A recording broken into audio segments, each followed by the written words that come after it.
بلایا ہے, خدا نے ہمیں کھڑا کیا ہے. ہمارے اجداد سے کئیوں کے باپ دادا سے خدمت چلی آ رہی ہے, کئیوں کے باپ خدمت کرتے تھے, کئیوں کے دادا خدمت کرتے تھے, اور یہ خدمت جنریشن ٹو جنریشن چلی آ رہی ہے. لیکن وہ کسی نہ کسی مشنری کی محنت کا فروٹ ہے. انڈیا کے اندر جو پہلا چھاپا خانہ جو شخص منادی کرنے آیا تھا, اس کا نام ولیم کیری ہے, اور یہ انگلستان سے تھا, اور یہ کوئی پڑھا لکھا زیادہ شخص نہیں تھا. یہ تو بائی پروفیشن یہ تو موچی تھا, جوتے بناتا تھا, جوتیاں بناتا تھا, لیکن کلام سنتا تھا, چرچ جاتا تھا. اور ایک دن پادری صاحب میری طرح بڑے جوش سے کلام سنا رہے تھے, ساری خلقت کے سامنے انجیل کی منادی کرو. پھر اس نے ایک دن اور کلام سن لیا, تم ہی کھانے کو انہیں کچھ دو. تو ولیم کیری نے انڈیا کے تعلق سے پڑھا کہ انڈیا کے اندر, ہندوستان کے اندر لوگ بتوں کی پوجا کرتے ہیں, بتوں کی پوجا کرتے ہیں.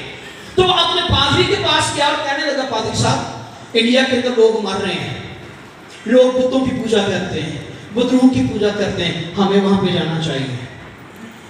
پادری نے کہا پاگل ہو گیا, کیسے جائیں گے وہاں پر, خود خدا ان کا انتظام کرے گا. خدا نے کہا کہ میں انتظام کروں گا, لیکن ولیم کیری نے کہا اگر خدا نے کہا کہ میں انتظام کروں گا تو پھر آپ نے یہ کلام کیوں سنایا کہ جاؤ لوگوں کے سامنے, پوری دنیا کے سامنے انجیل کی بشارت کرو. میں نے آپ کے منہ سے یہ کلام سنا ہے, آپ نے بائبل مقدس میں سے پڑھ کے سنایا کہ تم ہی انہیں کھانے کو کچھ دو. اگر خدا ہی انتظام کرے گا تو خدا تو پھر مجھے کہہ رہا ہے کہ اپنے پادری سے کہے تاکہ ہم انگلستان چلے جائیں, ہم انڈیا چلے جائیں. تو وہاں پر اس جگہ کو چھوڑنا انتہائی مشکل تھا. آخرکار ولیم کیری وہاں پر پہنچا. مخالفت اتنی ہوئی کہ اس نے آ کر نیل کے کارخانہ میں جاب شروع کر دی. اس کے بعد اس نے اردو سیکھا, اس نے ہندی سیکھی, پھر اس نے بنگالی زبان وہ سیکھی. اس کے بعد ہسٹری بتاتی ہے وہ سنسکرت کا پروفیسر بھی بن گیا. صرف اتنا ہی نہیں, مخالفت پھر بھی اتنی ہوتی رہی. جب اس نے منادی کرنا شروع کر دی, پھر اس نے اپنے ساتھیوں کو بلایا, انہوں نے چھاپا خانہ انڈیا میں بنا دیا. پھر بھی مخالفت عروج پر رہی. مخالفت اتنی کہ اس کا چھوٹا سا بچہ مر گیا. 2 لوگ جنازے پر, ایک ولیم کیری خود اور دوسرا اس کا گھرانہ. قبر اپنے بچے کی خود کھود رہا ہے, اور ساتھ میں مٹی ڈال رہا ہے, اور ساتھ میں روتا نہیں ہے, بلکہ خدا کا کلام بولتا جا رہا ہے. تیرے کلام میں یہ لکھا تھا تم ہی کھانے کو انہیں کچھ دو. تیرے کلام میں یہ لکھا تھا جاؤ جا کے انجیل کی بشارت کرو. میں ایمان رکھتا ہوں تو نے مجھے یہاں پر بھیجا ہے, تو میرے کمی اور میرے گھاٹے کو پورا کرنے والا ہے. آج ایمانداروں آپ کو انکریج کرنا چاہتا ہوں, وہ لوگ جنہوں نے انجیل کے لیے قربانیاں دی ہیں, انہوں نے اپنا سب کچھ مسیح کے لیے دے دیا ہے. اگر میں آج سے 45 سے 50 سال پیچھے کی بات کروں, یونگ چونکہ چرچ کی بات کروں گا. یونگ چونکہ چرچ دنیا میں مشہور چرچ ہے, سارے خدام جانتے ہیں, اور یہ سچی بات کرنے لگا ہوں. تب آج سے 60 سال پہلے, تقریباً 45 سال پہلے 3 لاکھ لوگ تھے, 300 پادری مبشر ڈیکن اس کے چرچ کے. اور اس نے کہا جاپان کون جائے گا منادی کرنے. جاپان دنیا کا ایسا ملک ہے جس میں ایونجلزم کی ریشو سب سے کم ہے. کیوں جی ہے, کوئی جانتا ہے اس بات کو؟ پچھا جاپان دنیا کا ایسا ملک ہے جس میں منادی کی ریشو جو ہے وہ دنیا میں سب سے کم ہے, اور خودکشی کرنے کی ریشو دنیا میں سب سے زیادہ ہے. خودکشی جاپان میں لوگ زیادہ کرتے ہیں, لیکن یسوع کو قبول کم کرتے ہیں. خدا نے یونگ سے بات کی, جاپان جاؤ. اس نے ایسے میٹنگ بلائی, اس نے بولا جاپان کون جائے گا؟ کوئی پادری تیار نہیں. اس نے بولا جانے کی ٹکٹ دوں گا, واپسی کا کرایہ نہیں ہے, وہیں پہ رہنا ہے. ایسے بہنوں میں سے ایک بیٹی اٹھ کر کھڑی ہو گئی. اس نے کہا پادری صاحب مجھے بھیجیے. بھائی نہیں گئے, بلائے ہوئے نہیں گئے, عام سی لڑکی اشر اٹھ کے کھڑی ہو گئی, مجھے بھیجو پادری صاحب. اس نے کہا بیٹی سوچ لو, جانے کا کرایہ ٹکٹ ہے, واپسی کا ٹکٹ نہیں ہے. اس نے بولا مجھے بھیج دیں. اس عورت نے, اس بیٹی نے کیا کیا؟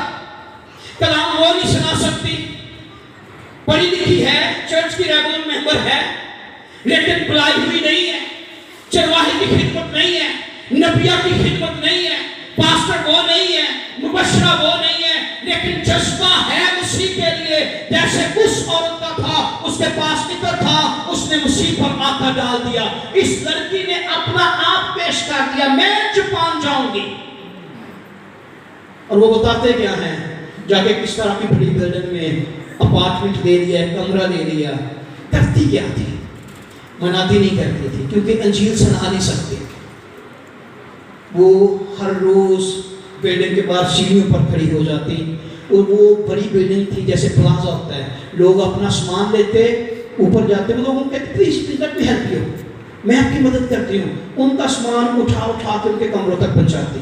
اگر کسی کا بچہ پیدا ہوتا ہے، ان کا دروازہ نوک کر کے ان کے گھر چلی جاتی، کہتی میں پریشان ہوں، آپ کا بچہ پیدا ہوا، آپ گھر کا کام کیسے کریں گے، میں آپ کی ہیلپ کرنا چاہتی ہوں۔ آہستہ آہستہ آہستہ پوری بلڈنگ میں اس لڑکی کا چرچا ہوا کہ یہاں پر کوئی نیک نامی عورت ہے جو فری آف کاسٹ وہ کام کرتی ہے، مدد کرتی ہے، لوگوں سے پیار کرتی ہے، لوگوں کی ہیلپ کرتی ہے۔ لوگ اس کے بارے میں پوچھنا شروع ہوئے۔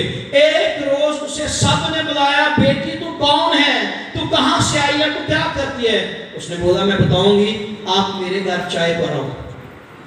چائے پہ بلا کے سب کو کہنے لگی میں کوریا سے آئی ہوں، میں آپ کی طرح بدھ مت تھی، میں بدھوں کی پوجا کرتی تھی، لیکن ایک روز مجھے یسو مل گیا، ایک روز میں نے یسو کو دیکھ لیا، ایک روز میں نے یسو مسیح کو پہچان لیا، اور اسی جگہ پر بیٹھے اس کی نیک نامی کے سبب سے کئی لوگوں نے توبہ کر لی، کئی لوگ یسو کے فالوور ہو گئے۔ اور 6 ماہ کے بعد جاپان سے کال آئی پادری صاحب کو، پادری صاحب میں نے کوئی 300 لوگ پانی کے بپتسمے میں ہاللیلویہ 300 لوگ۔ میں آج آپ کو انکریج کرنا چاہتا ہوں، جو کچھ آپ کر سکتے ہیں خدا کی بادشاہی کے لیے کیجئے۔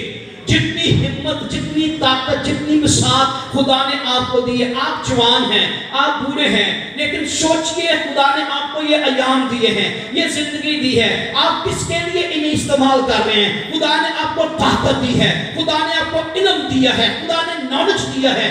آپ پڑھے لکھے، یہ عورت پڑھی لکھی تھی لیکن پادری نہیں تھی، خادمہ نہیں تھی، مبشرہ نہیں تھی، لیکن یہ لوگوں کو یسوع کے پاس لانے کا سبب بن گئی۔ کیا بہنوں آپ یسوع کے پاس لوگوں کو لانے کا سبب بن سکتی ہو؟